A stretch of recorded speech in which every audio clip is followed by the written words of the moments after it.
총선에서 민주당이 단독 과반 의석을 확보하면서 규제 완화를 펼쳐온 현 정부 부동산 정책에도 제동이 걸렸습니다. 재건축 안전진단 완화와 다주택자 중과세 폐지 등 대부분 법 개정이 필수이기 때문입니다. 보도에 박효정 기자입니다. 총선 이틀 전까지 윤석열 정부는 노후 빌라를 재개발하면 국비로 편의시설을 설치해주는 등 규제 완화를 골자로 한 부동산 정책을 내놨습니다. 24차례 이어진 민생 토론회 가운데 국토교통부의 주택 정책은 가장 많이 등장했고 핵심은 재건축 재개발 규제 완화였습니다. 하지만 총선에서 야당이 압승하면서 발표된 부동산 정책들은 남은 임기 3년 동안 추진 동력을 얻기 어렵다는 전망이 나옵니다.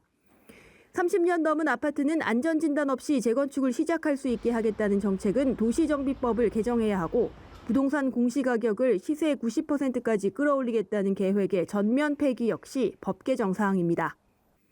윤 정부가 임기 초반부터 추진해온 다주택자 중과세율 완화 정책도 야당은 부자 감세라며 반대하고 있어서 실현되긴 어려울 전망입니다.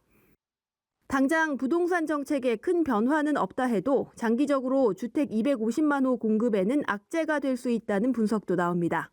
정부가 재개발 재건축 활성화를 통해 주택 공급을 유도하고 있는 상황에서 규제를 풀지 못하면 주택 공급에도 타격이 따르기 때문입니다.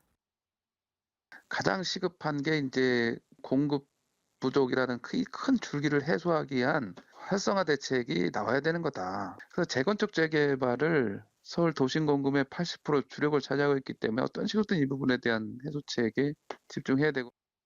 입법이 필요한 주요 부동산 정책은 당분간 추진이 어려워진 가운데 야당과의 협치로 서민 주거 안정 등 시급한 정책부터 먼저 해결해야 한다는 지적이 나옵니다.